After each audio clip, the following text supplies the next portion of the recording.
अब असम में 10 साल से भारतीय जनता पार्टी की सरकार है। वो भारतीय जनता पार्टी की सरकार है जिसके सर्वोच्च नेता नरेंद्र मोदी एक समय देश के सम्मुख चिल्ला चिल्ला कर नहीं बल्कि दहाड़ कर ये कह रहे थे कि देखो, जो राजनीतिक दल ये फ्रीबी की राजनीति कर रहे हैं वो दरअसल देश के दुश्मनी है। ये देश को नुकसान पहुंचाना चाहते हैं। ये देश के लिए ठीक नहीं। पर वक्त गुजरने के साथ में वो भारतीय जनता पार्टी अपने घोषणा पत्र के माध्यम से वादे क्या कर रहे हैं।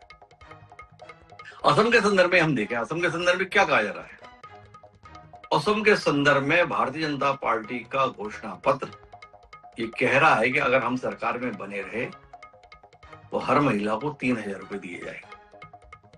घोषणा ये भी है कि आपको लखपति दीदी बनाने के क्रम में मदद करने के लिए 25,000 रुपए एक मुश्त दिए जाएंगे।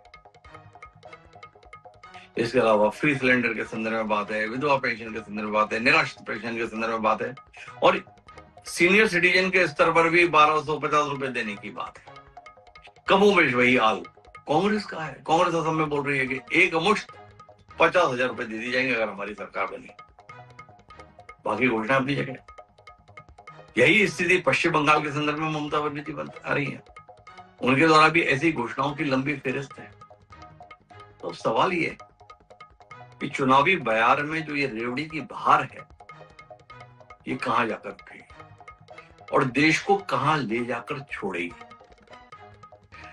बार बार तर्क ये दिया जाता है कि हम एक लोक कल्याणकारी राज्य है। लोक कल्याणकारी देश के अंतर्गत आम नागरिकों के हित के लिए काम करना सरकार की जिम्मेदारी है।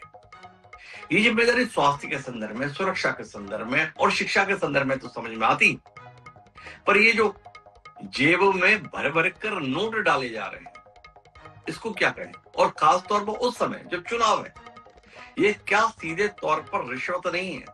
जिस देश में कानून चीख चीख कर ये कहता है कि रिश्वत लेना और देना अपराध है, जिस देश में चुनाव आयोग ये बताता है कि अगर कोई प्रत्याशी मतदाताओं को लुभाने के लिए सामग्री का या धन का वितरण करता है तो उसे चुनाव की दृष्टि से अयोग्य कर दिया जाएगा, वो चुनाव आयोग आंख मूंदे बैठा है। यहां राजनीतिक दल अब सैकड़ों की बात नहीं कर रहे हैं, महीने बांध रहे हैं, एक मुश्त 10,000, 20,000, 50,000 देने की बात कर रहे हैं। तो आखिर इस देश को हम लेकर कहां जा रहे हैं। कैसे रोकने का कोई विकल्प है या अब इस होड़ के तहत ही देश चलने वाला है। क्या हम आने वाले समय में वेनेजुएला हो जाने की कोशिश कर रहे हैं। इस बात को ध्यान में रखते हुए आज बात करें।